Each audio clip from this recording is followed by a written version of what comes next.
Hi, everybody, and welcome to the weekly message for The Table. The Table is a church in Davenport, Iowa, where people are moving from greed toward generosity, from violence toward peacemaking, from isolation toward neighborliness, and from fear toward faith. I'm Pastor Rob Leverage, and it is good to be with you on this beautiful Sunday afternoon. Our scripture reading today is a parable from Jesus. It is commonly known as the parable of the laborers in the vineyard. So let's open our hearts, open our ears, and give a good listen. For the kingdom of heaven is like a landowner who went out early in the morning to hire laborers for his vineyard. After agreeing with the laborers for the usual daily wage, he sent them into his vineyard. When he went out about 9 o'clock, he saw others standing idle in the marketplace, and he said to them, "You also go into the vineyard, and I will pay you whatever is right." So they went. When he went out again, about noon, and at about 3 o'clock, he did the same. And about 5 o'clock, he went out, and he found others standing around. And he said to them, "Why are you standing here idle all day?" And they said to him, "Because no one has hired us." And he said to them, "You also go into the vineyard." When evening came, the owner of the vineyard said to his manager, "Call the laborers and give them their pay, beginning with the last and then going to the first." When those hired about 5 o'clock came, each of them received the usual daily wage. Now when the first came, they thought they would receive more, but each of them also received the usual daily wage. And when they received it, they grumbled against the landowner, saying, "These last worked only 1 hour. You have made them equal to us who have borne the burden of the day and the scorching heat." But he replied to one of them, "Friend, I am doing you no wrong. Did you not agree with me for the usual daily wage? Take what belongs to you and go. I choose to give to this last the same as I give to you. Am I not allowed to do what I choose with what belongs to me? Or are you envious because I am generous?" So the last will be first, and the first will be last. This is the word of the Lord. Thanks be to God. So this story is about fairness, and it is about what is right. Now, a lot of the time, what is fair and what is right are the same, or at least they overlap considerably. But sometimes there is a divergence between what is fair and what is right.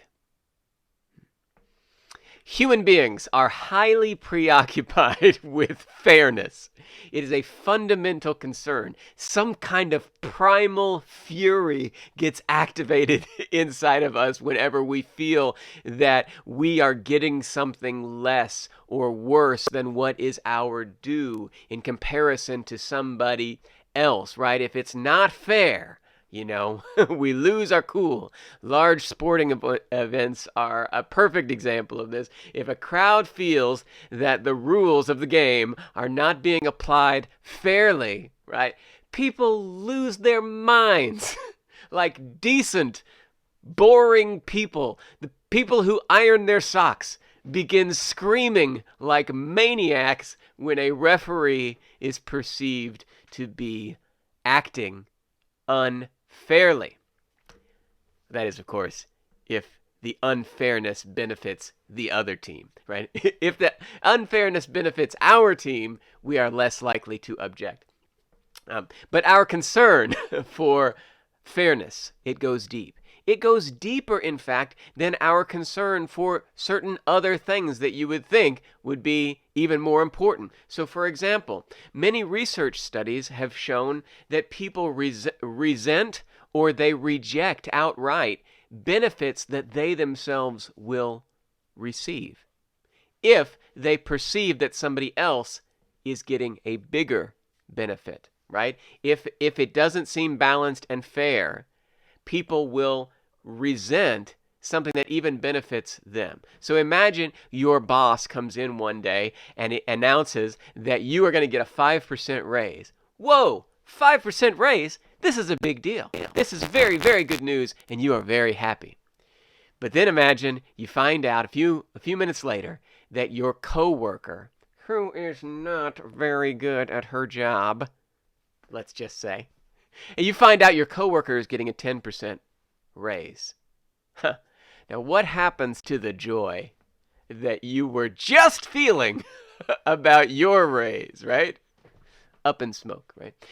So there's a study from the 2009 published in the Journal of Experimental Social Psychology, and this is what they did. They had over and over again. They had two volunteers. Okay, many. They did this hundreds of times, right?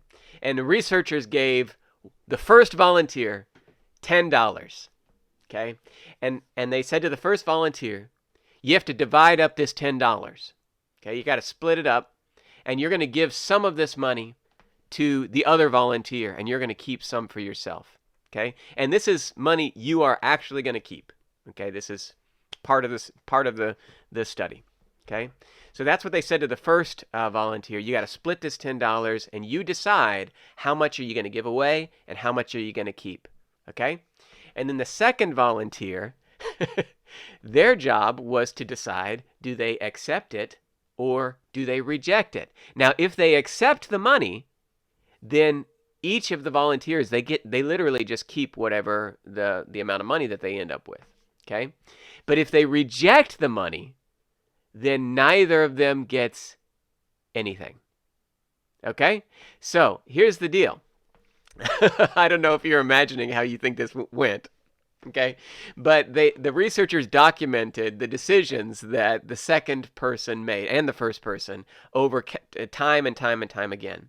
And what they found was that if the first person, the person who split up the money, if they split up the money unevenly and they tried to give the second person less money than they kept for themselves, then they found that 80%, 85% of the time, okay, the second person would reject it so that neither of them got anything, okay? So if I decide I'm going to give you $3 and I'm going to keep $7 for myself, or I'm going to give I'm going to give you $2 and I'm going to keep $8, right? And so the second person gets less. The second person, in almost all cases, rejected it. Now, if you think of just strictly and purely rationally, this is kind of ridiculous that you would do this. I mean, if you're the second person, you're going to get $0, and then somebody gives you $3. It's free. You get to keep it. It's $3 that you just didn't have just before, right? What difference does it make if the other person keeps $7, right? That's what you would think, like if you were just looking at this in a cut and right, completely rational. But no, in practice, absolutely not. It does not play out like that. People are not enthusiastic about receiving the smaller amount of money. I mean, think about it. You're going to give me $3 and you're going to keep $7 for yourself? You're going to give me $2? You're going to keep $8 for yourself? Forget it. Forget it. People do not want that deal. I would rather have nothing than take that deal, right? Because it's not fair. This is the way people react, right? It's not difficult at all for you to imagine somebody reacting like that, okay? And this is a kind of like the dynamic we have in the parable told by Jesus that we read today, okay? So the workers who are hired at the beginning of Jesus' parable, they feel like they are not being treated fairly at the end of the parable, okay? At the beginning of the parable, the workers make an agreement with the employer, okay? And they're going to work for a set amount of pay. And at the end of the day, the employer gives them exactly what they agreed to. But they are unhappy, even though he's upholding the deal that they made, right? They are unhappy, they are angry, because he gave the same amount of money to other people who did less work. See, and it's not fair. Okay? It's not fair. Now, if you wanted to be argumentative about this, and I frequently do, if you wanted to just sort of like, make a stink about this, you could say, logically, you could make the case that the angry workers, they're not really that concerned about fairness on a certain level. Okay? If you think about it a certain way, when they saw that the newcomers got paid, right, the same that the early birds were promised, well, the early birds, they thought they should be paid more than what they had agreed to, right? So if that had happened, right, it would have been fair between them and their peers, okay? But it would not have been fair between them and their boss, because now that they expected more than what they agreed to, okay? So they want to be fair on one dimension, but not on another dimension, okay? But, okay, so that's if you want to be argumentative about it. But I'm going to set that issue aside, because no matter, how you look at it, the situation just feels unfair. Okay, it just feels unfair. And if it feels unfair, we're going to call it unfair, because that's the experience of the whole situation that these people are walking away with. It feels unfair. So let's just say it's unfair. Okay? And let's, with that mindset, that you walk away from this story with the general feeling that this has been unfair. Okay? And let's just embrace that. Let's just hold on to that idea as we look at several of the pertinent, specific details of the way this story is told. Okay, so let's get into the nitty-gritty here. And we'll note first that when the landowner hired the first group of workers, they agreed on a specific wage. Now, when this parable is translated into English in the version of the Bible that we read, the language, the English phrase was the usual daily wage.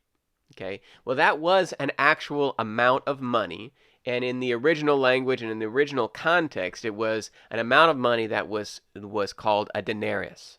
Okay, and this is a specific amount of money that was associated with, the worth of the financial value of a day's labor. And one biblical scholar and archaeologist has determined through lots of study that one denarius was enough for a person to buy food for 6 to 8 days. Okay, it was enough to buy food for one person for 6 to 8 days. So if you had a family of 6 that you were trying to support, you could feed your family for a day with a denarius. Okay, so this was not a lot of money. It was enough to get by for many people in society. But this is kind of like a survival level wage, right?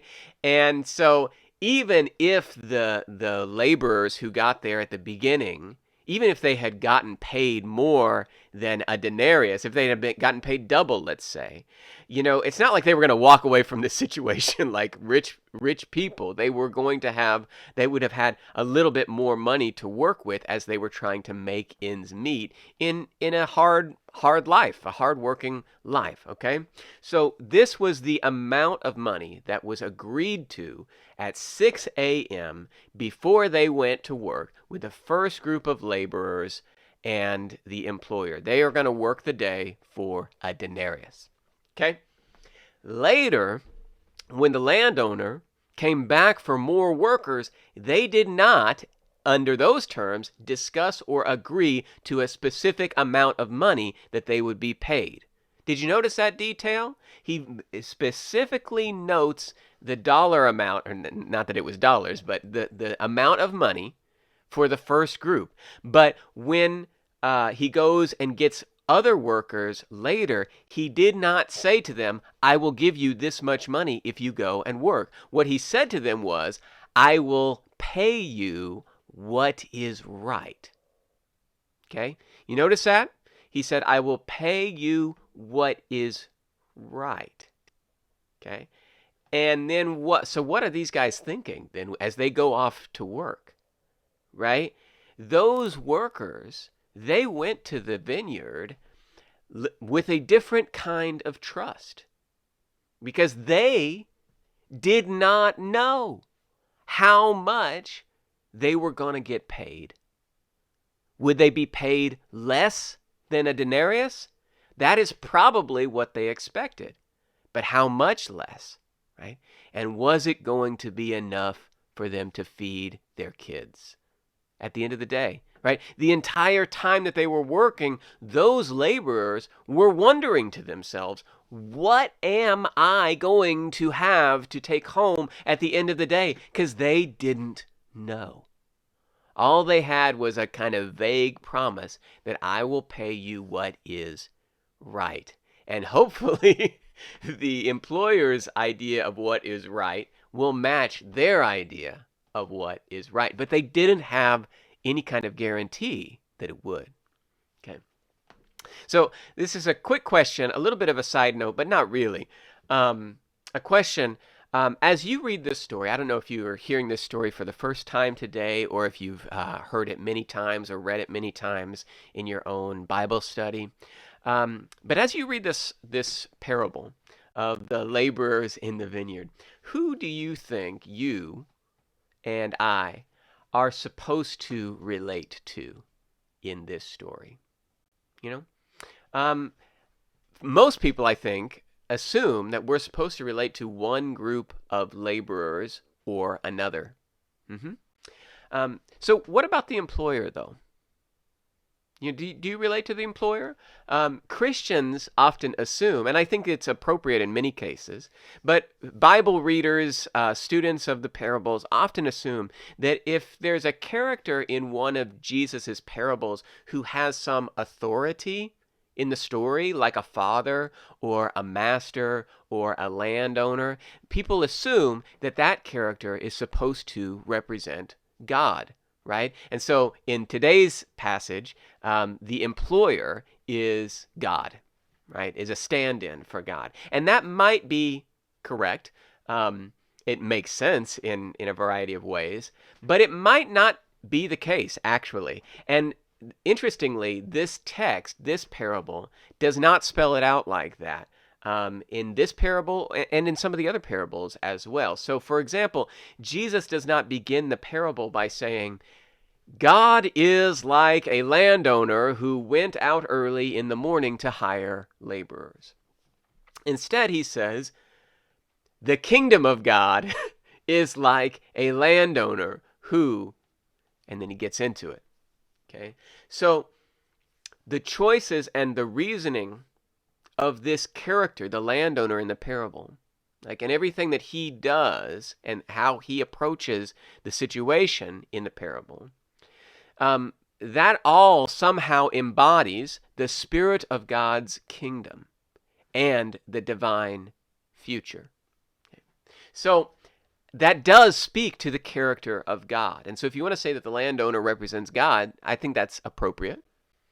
But it also speaks to the character of people who are citizens of God's kingdom. Okay? So the landowner is potentially a model for you and for me, because we want to be citizens of God's kingdom. Okay, so when we read this parable, we would benefit not just from contemplating the good and the bad fortune of the laborers and the grievances that arise among them, but we should also be thinking about the employer and ask what bearing his choices and his reasoning and his perspective have on us and how we might choose to do things in our lives. Okay? Now, there's this question that I always ponder when I read this parable. And I don't know if you have thought about this question as you have contemplated this story. Okay, but here's the question. Why does the landowner keep going back to get more workers? Why? Why does he keep going back to find more people to go work in his vineyard? What is up with that? Does he not know how many workers he needs at the beginning of the day, right? Is he just sort of out of touch with the labor needs of his operation? Well, maybe. I mean, that could be an explanation. I don't get that vibe from the story. There's nothing really in this parable that indicates or suggests that the landowner is an incompetent businessman, right? So, why then? Is there any other explanation? Why does he keep going back to get more people? Well, you might think that there weren't enough workers available at the beginning of the day. And so maybe he needed 100 guys.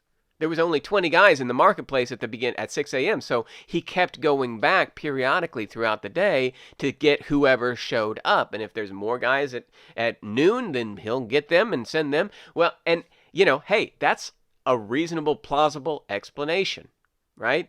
And I probably would think that was the reason he kept going back, except that the text explicitly notes that this is not the case. Okay, because the story says at the end that the people who are hired at the end of the day at 5 p.m.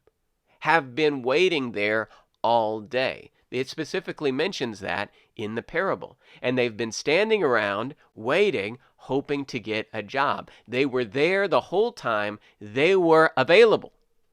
So why did the landowner not take them earlier? Okay, did the need for workers change? Okay, and as the day progressed, the work needs evolved, and the progress they were making on various projects or whatever, it just evolved. And at noon, we knew we needed guys that we didn't actually need at 6 a.m. Okay, that again is a somewhat plausible explanation. I don't really buy that because, it's a vineyard. We're talking about consistent agricultural manual labor that's being deployed. This doesn't seem like a situation that is like the labor needs are radically changing throughout the course of a single day. But the more important reason, actually, I don't buy this line that the work needs evolved is that the master who is going out and getting more workers all throughout the day, the master in the story does not appear to actually go to the vineyard himself. You notice that? Right? As you're looking back over the text, you'll see the master doesn't go to the vineyard. The master, the employer, the landowner, is not overseeing the work of the laborers. He just sends them to the vineyard, and presumably when they get there, they are overseen by some supervisor. In fact, the parable does mention a manager. Okay? So the owner, the master, the employer, he keeps hiring more people throughout the day, but he is not seeing with his own eyes how productive the workers are and how many more are needed.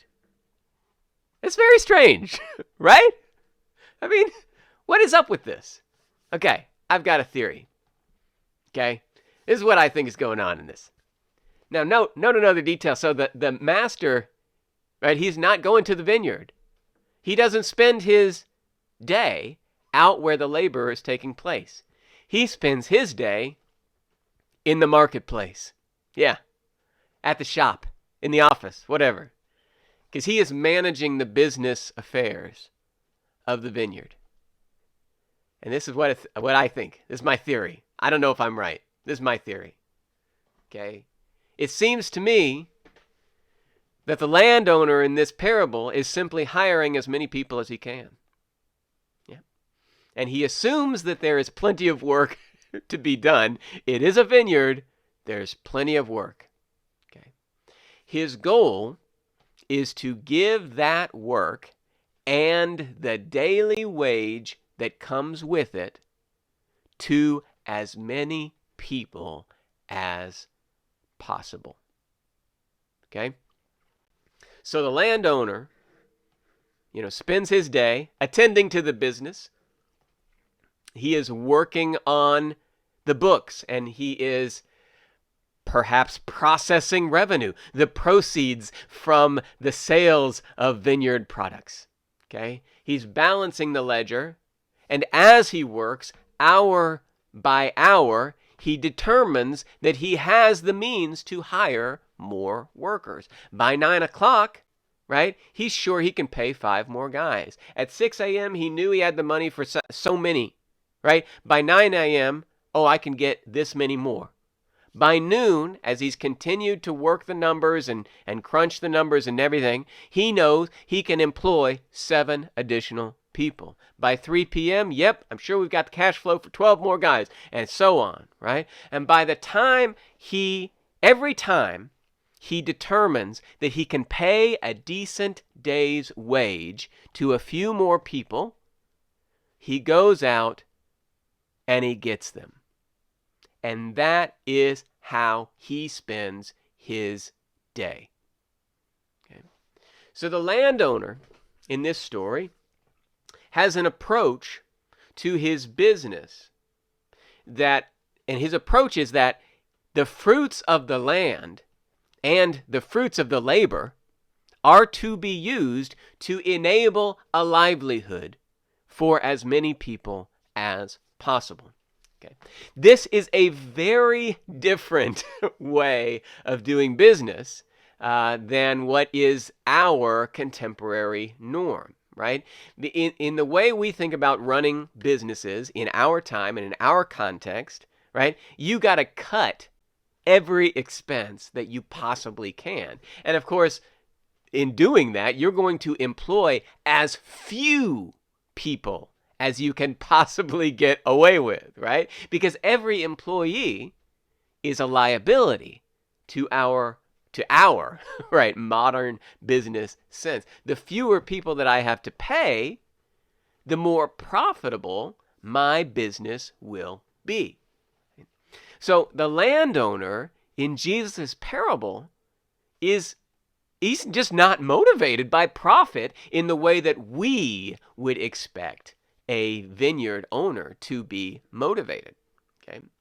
And of course, it's easy for people, especially, from our vantage point, to dismiss this kind of economic value system as utterly unrealistic, right? You can just hear the business people that you know saying, like, come on, you cannot run a business like this. I mean, right? I mean, this is crazy. You cannot keep a business afloat financially by constantly trying to maximize your payroll expenditures. That is insane. And, I'm not going to argue with that point. It is true, right, that this is what we're seeing in this parable, okay? But what we see, I just want to make the case or make the point that what we see in the story is not financial recklessness. Right? We do not see a businessman flagrantly and irresponsibly hiring multitudes of people that he cannot actually afford to pay. No, he is using his business acumen. He is crunching the numbers. He's making sure every denarius is accounted for. And he's getting people who need a job as quickly as he can work it out. Okay? That's what I think. Okay? This is my interpretation of this story. Okay? So the landowner in this parable, he thinks about and he utilizes his resources, his wealth, in a way that is opposite of how a rich man behaves in one of Jesus's other parables. So let's look at this example in contrast to another example that you may have heard from the Bible. I don't know if you know this other parable Jesus told about. It's commonly known as the parable of the rich fool. Okay? And this is told in the Gospel of Luke. So in the parable of the rich fool, a man treats the success of his business and the fruitfulness of his land as a matter of personal profit. And his life's work, right, is wealth building. Okay?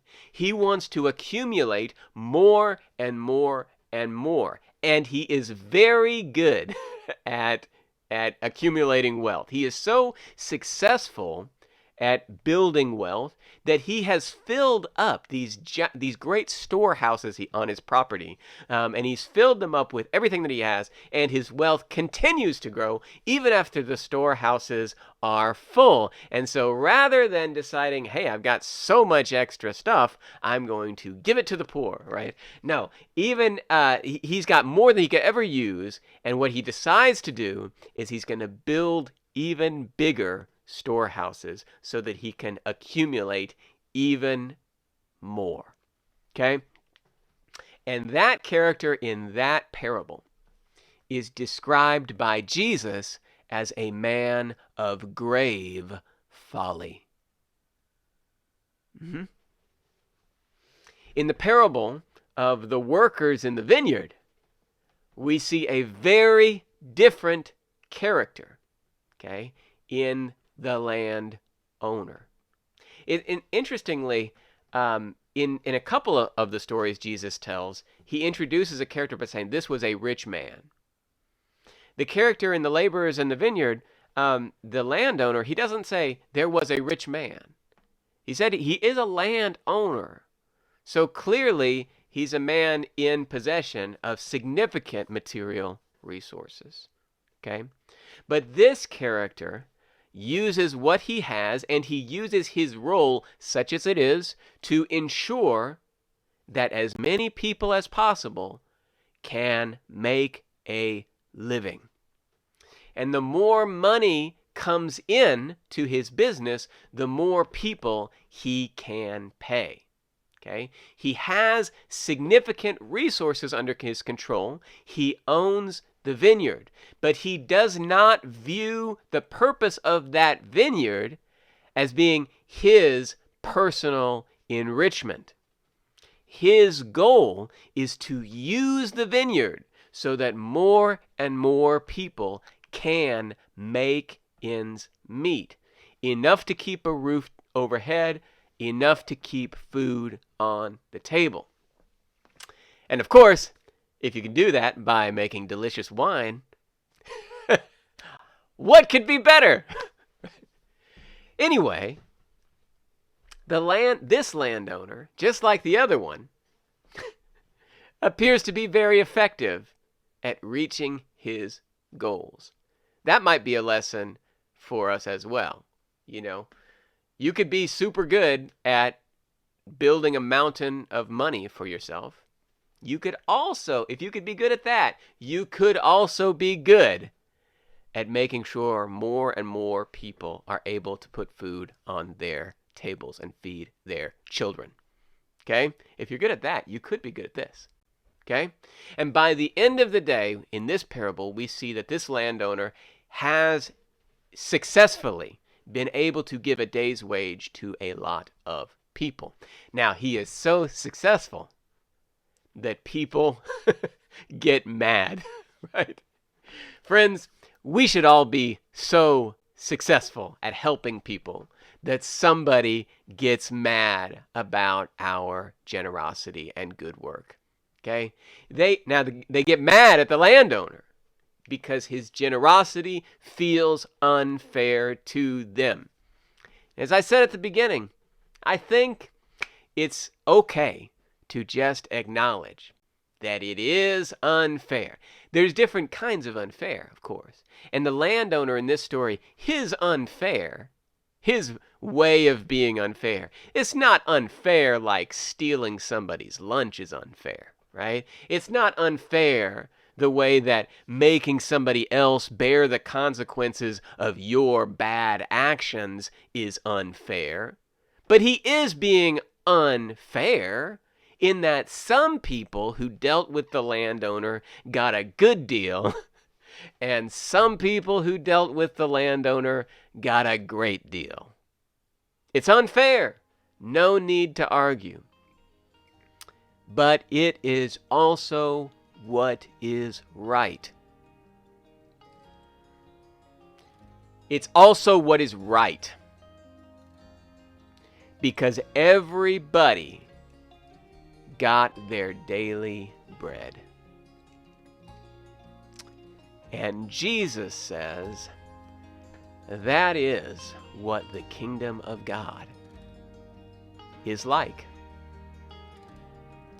Thanks be to God. Amen.